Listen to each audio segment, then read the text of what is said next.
include feedback from the second speech that he did prior to this one. The title of Tim's speech is Know the Game You're In. Everybody, please welcome Tim.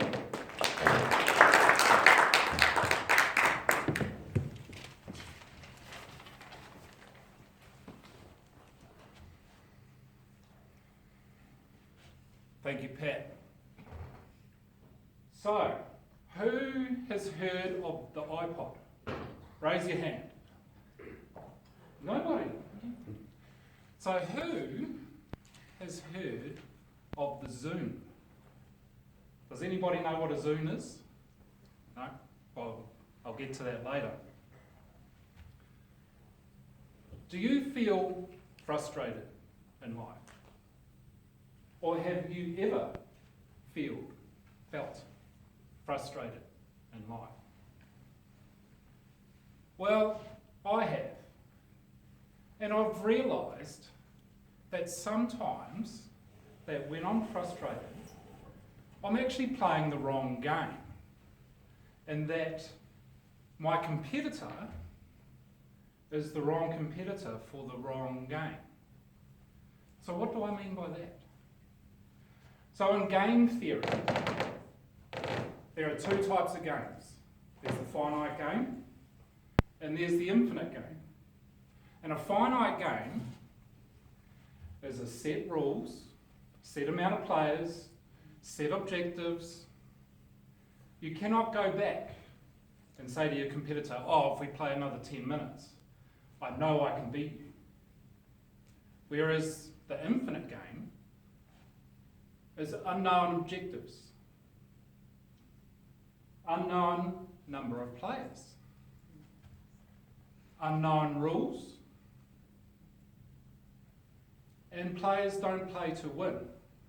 Players play to stay in the game.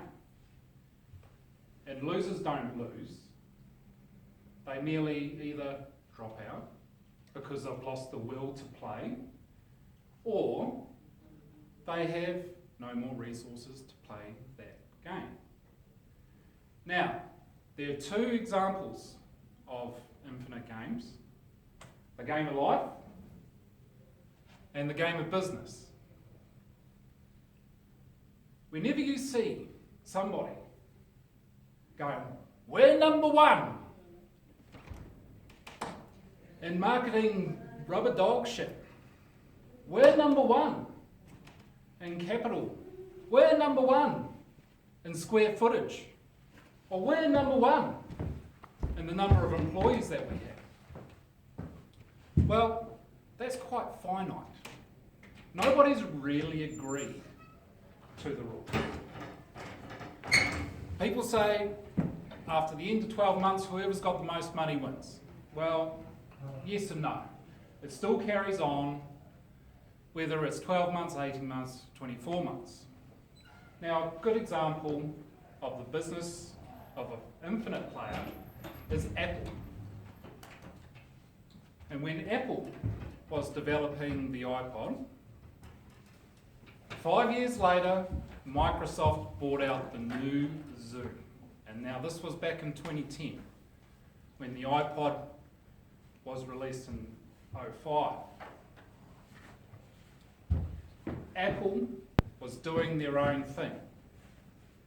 And before Apple was competing against Microsoft, Apple was competing against IBM. Now, which of the three companies are the most household name? Certainly isn't IBM, certainly isn't Microsoft, but it definitely is Apple. They are a good example of an infinite player. They play to better themselves. They play to stay in the game. And they play to frustrate their competition. When Apple developed the Macintosh, everybody else copied them. The Macintosh set a precedent for personal computers. Everybody else has merely copied them. And all these competitors that are reacting to Apple, they get frustrated. And that's like in the game of life. If you are reacting to other people, you're just going to get frustrated and burnt out. And probably so frustrated that you're going to get wrinkles. You're going to stress yourself out unnecessarily. Now the joy doesn't come from comparison. It comes from advancement. If you're competing against yourself, you are not competing against others. You are competing against the mirror.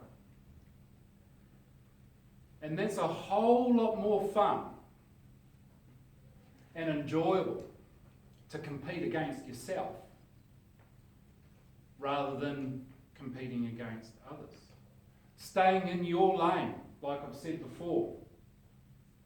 Not worrying about what other people are doing or how fast other people are going. Stay focused on yourself. Keep the momentum going. Find joy in advancement. So if you're unhappy, what time am I on? You're on 6 minutes now. Okay. So if you're struggling to compete with life, are you getting frustrated, bogged down? You're playing the wrong game. You are comparing yourself to others that are irrelevant.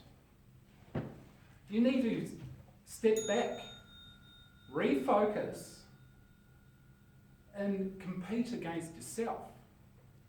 Find the joy again. Be happy. Move forward with advancement. Thank you very much.